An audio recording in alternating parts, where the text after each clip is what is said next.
আসসালামু আলাইকুম বন্ধুরা, কেমন আছো সবাই? আশা করি অনেক বেশি ভালো আছো। আমিও অনেক ভালো আছি আল্লাহর রহমতে।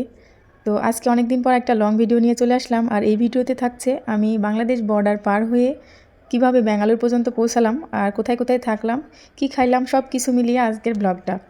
তো আশা করি সবাই ভালো আছো আর আমার ব্লগটা আমার সাথে থেকেই সবাই দেখবা। তো চলো শুরু করা যাক। তো এই লং জার্নিটা আমার ছিল রাজশাহী রেল স্টেশন থেকে ট্রেন জার্নি। তো এর আগে আমি কিন্তু এত লং জার্নি কখনো করিনি ট্রেনে। তো এই দিয়ে আমার সেকেন্ডবারের মতো ট্রেন জার্নি। তো জার্নিটা বেশ ভালোই ছিল। আমার এই জার্নিটা ছিল আসলে ইন্ডিয়ার উদ্দেশ্যে। তো ভোর সকাল 6টায় আমরা ট্রেনে উঠেছি সাগরদাঁড়ি এক্সপ্রেসে, এবং প্রায় 4 ঘন্টার মতো আমরা ট্রেনের মধ্যেই ছিলাম। আর কিছু কিছু ক্লিপ নিয়েছি আপনাদের সাথে শেয়ার করার জন্য। বেলা 11টার সময় আমরা ট্রেন থেকে কিন্তু নেমে যাই দর্শনা স্টেশনে। দর্শনা স্টেশনে নেমে গিয়ে ওখানে বাংলাদেশ ইমিগ্রেশন শেষ করে আমরা ইন্ডিয়ার বর্ডারের কাছে যাই। তো এই জন্য আমরা এখানে একটি ভ্যান গাড়ি নিয়েছি, কারণ কাছে অনেকগুলো লাগেজ ছিল, ব্যাগ ছিল। তো বেশি দূর রাস্তা না, 5 মিনিটের মতো হাঁটলেই হয়তো হয়ে যেত। তো আমরা ছোটো একটা ভ্যান নিয়েছি এবং ভ্যানে করে বাংলাদেশ বর্ডারের পার করে ইন্ডিয়ার বর্ডারের কাছে চলে আসছি। তো এখানে কিন্তু অনেকগুলো কাজ বাকি, কারণ বর্ডার ক্রসিং, মনের মধ্যে অনেক ভয় ছিল কিভাবে কি করব, না জানি কি হয়। তো বলতে বলতে আমরা বর্ডারের কাছে চলে আসছি, এবং এরপর থেকে তো আর ভিডিও করা যাবে না, তো ক্যামেরাটা অফ করে দিয়েছিলাম। তো বর্ডারে আমরা চলে আসছি। বর্ডারে আসার পর যতগুলো ফর্মালিটিস আছে সেগুলো শেষ করে আমরা গেদে স্টেশনে এসে শিয়ালদার উদ্দেশ্যে 11:55 ট্রেন ছিল। তো তাড়াহুড়ো করে আমরা টিকিটটা কেটে ফেলি এবং গেদে থেকে শিয়ালদা পৌঁছাই আমরা বিকাল 4টার দিকে। তো ওখান থেকে আমরা পিয়ারলেস হসপিটালের পাশেই 2 দিন কলকাতায় ছিলাম। তো ওখানে গিয়ে একটু নতুন অভিজ্ঞতা, কারণ দেখতে পাচ্ছেন মেট্রো রেল, আমি এর আগে কখনো মেট্রো রেলে উঠি নাই, এই ফার্স্ট। তো রানী ভিক্টোরিয়া পার্কে যাওয়ার জন্য আমরা মেট্রো রেলে উঠে ওখানে রানী ভিক্টোরিয়া পার্কে গেছিলাম, পাশেই ছিল ময়দান। তো এই জায়গাটা কিন্তু অনেক বড় জায়গা, পার্কের মতো। আর রানী ভিক্টোরিয়া পার্কের ভিতরে তো আরও সুন্দর। তো সামনেই চলেন, দেখতে থাকেন। অনেক সুন্দর একটা জায়গা, আপনাদের সাথে শেয়ার করব। যারা দেখেছেন তারা তো দেখেছেন, যারা দেখেন না আমার সাথে একটু ধৈর্য ধরে দেখেন। তো এখন যে জায়গাটা আপনারা দেখতে পাচ্ছেন এটা হচ্ছে ময়দান। তো এখানে আরেকটা অনেক সুন্দর একটা জায়গা আছে, এটা হচ্ছে তারকা মণ্ডল। তো এখানে আপনি সৌরজগতের সব কিছুকে অনেক কাছে থেকে দেখতে পাবেন। তো এখন আমরা ভিক্টোরিয়া পার্কের গেটের কাছে চলে আসছি, আর এখানে গেটে টিকিট কাটতে হয়। তো এখানে টিকিট কেটে আমরা ভিতরে ঢুকে পড়ি। তো এই তো দেখতে পাচ্ছেন গেটের 2 পাশে 2টা সিংহ রানী ভিক্টোরিয়াকে পাহারা দিচ্ছে। তো আমরা এই তো ভিতরে ঢুকে পড়েছি। আর এর ভিতরে এই সময় সন্ধ্যাবেলা, সেই দিন ছিল অফ ডে, তো অনেক মানুষ ছিল এখানে। তো ভিতরে আসার পর আমরা খুব একটা বেশিক্ষণ এখানে থাকতে পারছিলাম না, কেননা আমাদের হাতে একটু কাজ ছিল। তো এখানে প্রায় আধা ঘন্টা 40 মিনিট মতো ছিলাম। আর সন্ধ্যার সময় ঢুকছি আমরা এখানে। তো আসার কিছুক্ষণ পরই চারদিক অন্ধকার হয়ে গেছিলো। তো সামনে যে ঝাউ মতো গাছগুলা দেখতে পাচ্ছেন, এই গাছগুলা সবগুলা গাছই হচ্ছে বকুল ফুলের গাছ। আর এত পরিমাণ পাখির কিচিরমিচির যা আপনি না শুনলে নিজের কানে বুঝতেই পারবেন না। তো সামনে যে মহলটা দেখতে পাচ্ছেন, এখানে কিন্তু রানী ভিক্টোরিয়া থাকতো, এবং সেই সময়ে রানী ভিক্টোরিয়া এখানে থেকে শাসন করতো। তো এখন এর ভিতরে যাইতে হলে টিকিট কাটতে হবে, এবং ভিতরে এটা এখন বর্তমানে জাদুঘর হিসেবে পরিচালনা করছে। তো এটা একটা এখন বলতে গেলে জাদুঘর। তো এখানে আমরা বেশ কিছুক্ষণ বসি এবং কিছু ভিডিও ক্লিপ, কিছু ছবি, ফটোশ্যুট এগুলো করে আমরা এখান থেকে বের হয়ে বাইরে আসি। তো সন্ধ্যার সময় কিন্তু এর সৌন্দর্যটা মনে হচ্ছে আরও বেশি বেড়ে যাচ্ছে। তো রানী ভিক্টোরিয়ার পার্কটা সম্পর্কে আপনি যতটা না শুনেছেন তার থেকে অনেক বেশি সুন্দর। তো সামনে যে মূর্তিটা দেখতে পাচ্ছেন ওটা কিন্তু রানীর মূর্তি করা আছে। তো আমরা বাইরে বের হয়ে চলে আসছি এবং কিছু মজার মজার খাবার খেয়েছি। তো এটা হচ্ছে ভেলপুরি। তো ভেলপুরি আমি বানানোটা দেখছিলাম। তো এটা দেখতে কিন্তু যতটা না সুন্দর, খেতে কিন্তু তার থেকে একটু বেশি মজা। আর এরপর আরও কিছু মজার মজার খাবার খাই, যেগুলার ফটো ক্লিপ নেওয়া হয় নাই। তো এটাই শুধু আপনাদের সাথে শেয়ার করলাম। এই খাবারটা কিন্তু একটু অন্যরকম। এই খাবারটা তো বাংলাদেশে তেমন পাওয়া যায় না, এটা মনে হয় যে ইন্ডিয়াতেই পাওয়া যায়। তো ফার্স্টে ভেলপুরি রেডি করা দেখে কিন্তু আমি ভাবছিলাম যে অনেক বেশি টেস্টি হবে, কিন্তু আমার মোটেও ভালো লাগেনি এটা টেস্ট। তো এটা শুধু দেখতেই সুন্দর, খেতে তেমন একটা ভালো না। তো এখানে আমরা ভেলপুরিটা শেষ করার পর কিন্তু এখান থেকে বের হয়ে যাই।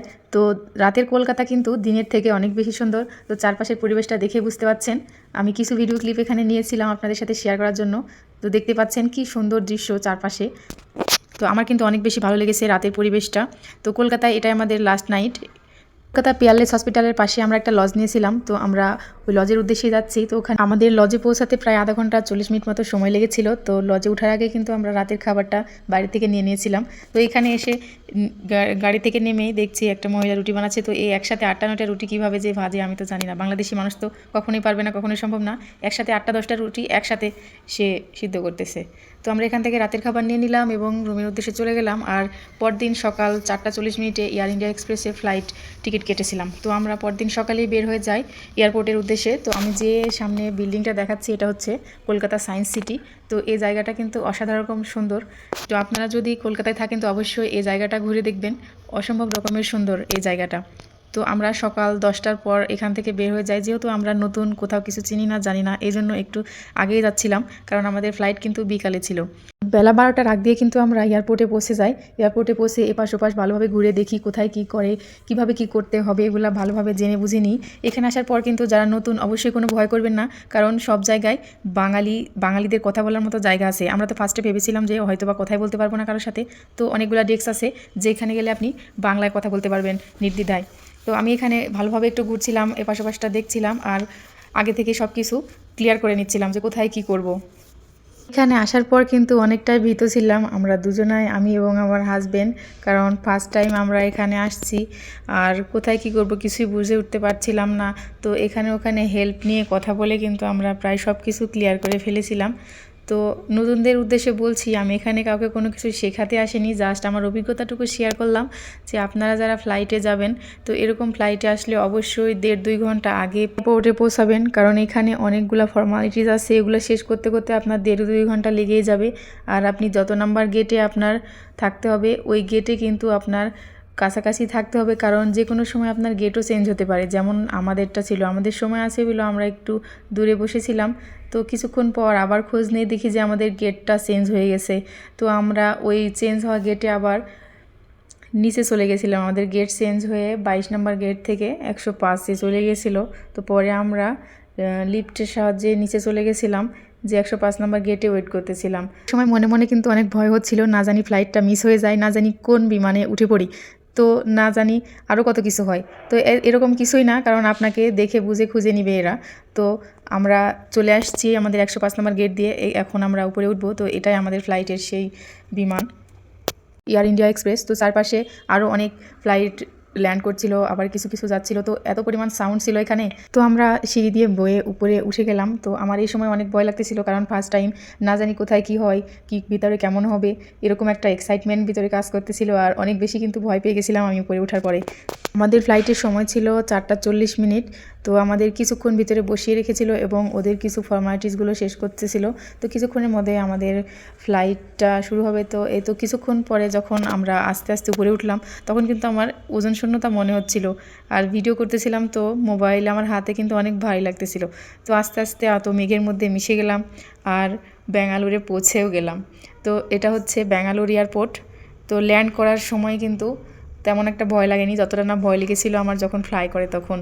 তো এটা একটা নতুন অভিজ্ঞতা জীবনের, কারণ আমার সবসময় মনে হচ্ছিল যে কয়েকদিন আগে যে এয়ার ক্রাশ হয়েছে এরকম কিছু না জানি না হয়। তো এয়ারপোর্টে পৌঁছার পর আমরা আমাদের লাগেজটা নিয়ে নিলাম। তো দুর্ভাগ্যবশত কারো কিছু হয় নাই, আমাদের লাগেজের হ্যান্ডেলটাই ভেঙে গেছিলো। তো ওইভাবে আমরা নিয়ে আগে থেকে কথা বলা ছিল একটা ট্যাক্সিতে। তো আমরা ওখানে নিচে নেমে ট্যাক্সি করে আমরা আমাদের যে গেস্ট হাউস ছিল আগে থেকে কথা বলা ছিল ওখানে চলে আসি। তো এরপর কোথায় কীভাবে থাকলাম উঠলাম, এয়ারপোর্ট থেকে আমাদের লজে পৌঁছে কীভাবে ব্যাঙ্গালোরে নিজেদের সেটেল করলাম, নেক্সট ভিডিওতে অবশ্যই শেয়ার করব। সেই পর্যন্ত ভালো থাকবেন সবাই, আল্লাহ হাফেজ।